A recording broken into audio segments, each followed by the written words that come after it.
कहानी है, इसके कौन है लेखक? अज्ञे जी है।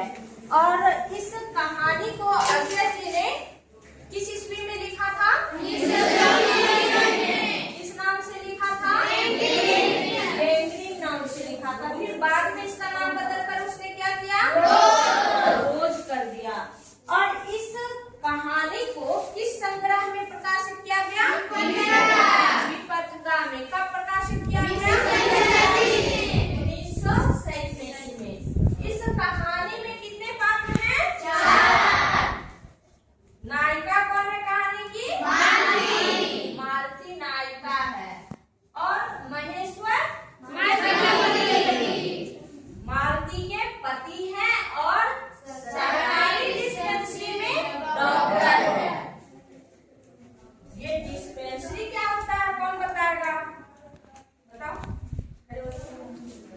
प्राथमिक चिकित्सा। हाँ, प्राथमिक स्वास्थ्य केंद्र, प्राथमिक चिकित्सालय, औषधालय, इसको डिस्पेंसरी कहते हैं। यहाँ ये सरकारी डॉक्टर है।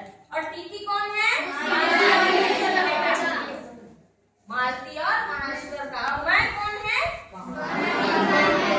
नारेटर। नारेटर मतलब कथावाचक, जो कहानी को सूत्रबद्ध रूप में आगे ले जाता है।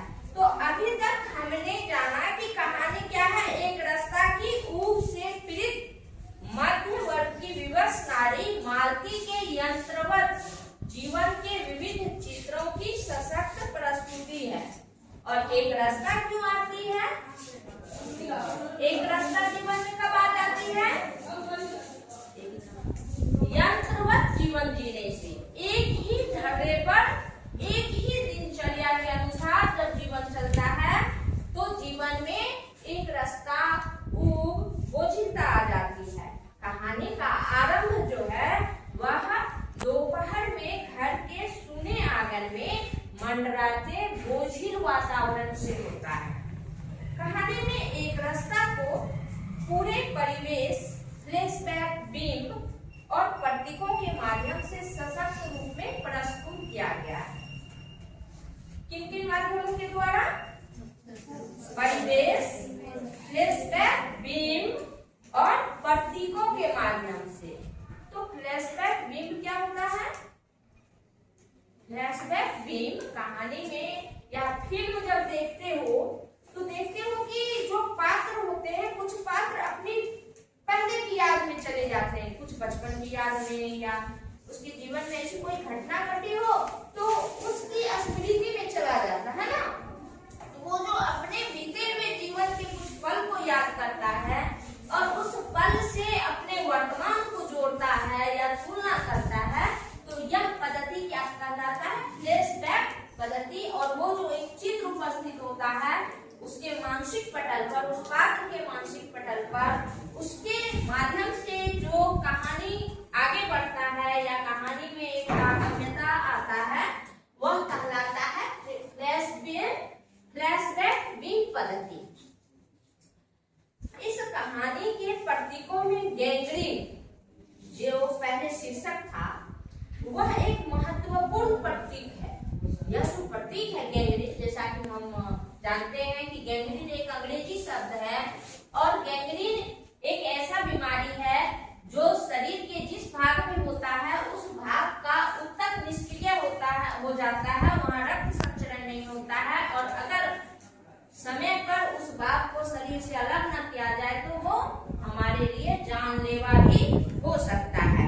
तो मालती, ये जो गैंग्रीन है, ये जो प्रतीक है, यह कभी न खत्म होने वाली मध्यवर्गीय जीवन की एक रास्ता का प्रतीक है। इस कहानी में गैंग्रीन किसका प्रतीक है?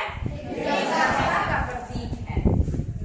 मालती की उदासीनता, उत्साहहीनता, झुंझलाहट और सहसा एक आकस्मिक मौन आदि, ये सब जो परिवर्तन उसमें हुए हैं, ये उसके जीवन की एक रास्ता को प्रकट करता है।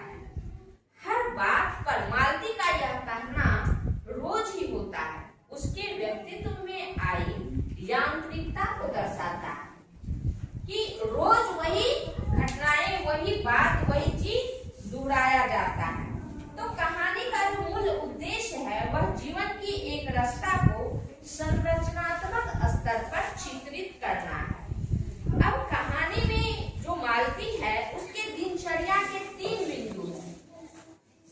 पहला घर की देखभाल करना, दूसरा अपने छोटे बच्चे टीटी की देखभाल करना और तीसरा अपने पति की प्रतीक्षा करना।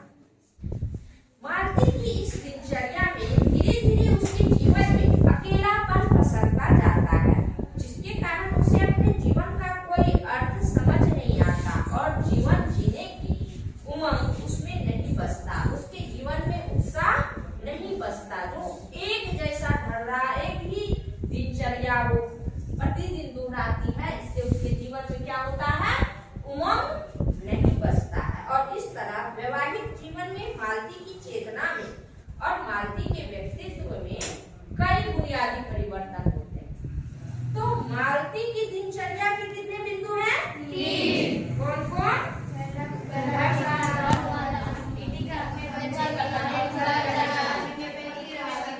पति का प्रतीक्षा करना।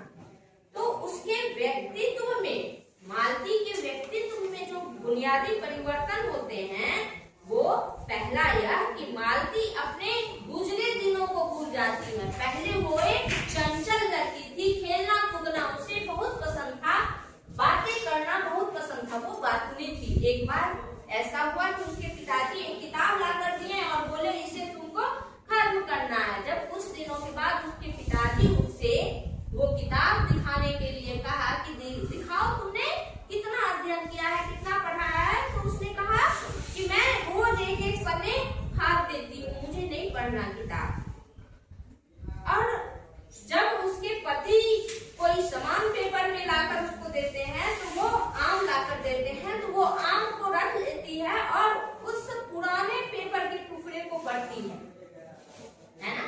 तो ये दर्शाता है कि वो कितना बदल गई है पहले से। जो लड़की किताबों से पढ़ने से दूरी बनाती थी, आज वह बाहरी दुनिया से जुड़ने के लिए उस पुराने पेपर के टुकड़े को पढ़ने को तरस रही है। दूसरा, बचपन का उत्साह उमंग संवादहीनता में बदल जाती है। उसका जो पति है वो अपने काम पे जाता है और घर आता है तो थका हुआ महसूस करता है, या उसके पास, दोनों के पास इतना वक्त नहीं निकल पाता है कि आपस में कोई संवाद हो। जो जरूरी बातें होती है केवल पति और पत्नी के बीच उतनी बातें होती है, उससे कुछ अधिक नहीं। तो एक संवादहीनता की स्थिति भी उसके जीवन में बन गई है। तीसरा परिवर्तन ये हुआ कि उसके व्यक्तित्व में एक भुतैली रूप पसर गई है। भुतैली रूप मतलब एक डरावना सा, है ना, एक रास्ता है, एकांत है, लेकिन वो एकांत कैसा है? एकांत खुशनुमा नहीं है। कैसा है? डरावना सा। भूत मतलब क्या? डरावना सा। तो वह जो उसके चारों तरफ का जो वातावरण है वो उन लोगों की संवादहीनता के कारण और आपसी बातचीत या उमंग नहीं होने के कारण जीवन में कैसा लगता है? भूतैला वातावरण सा लगता है। और चौथा परिवर्तन यह हुआ कि मालती के जीवन में कहीं कोई उत्सुकता, उमंग, आश्चर्य, जिज्ञासा का भाव नहीं है। मृत्यु का प्रश्न भी अब मालती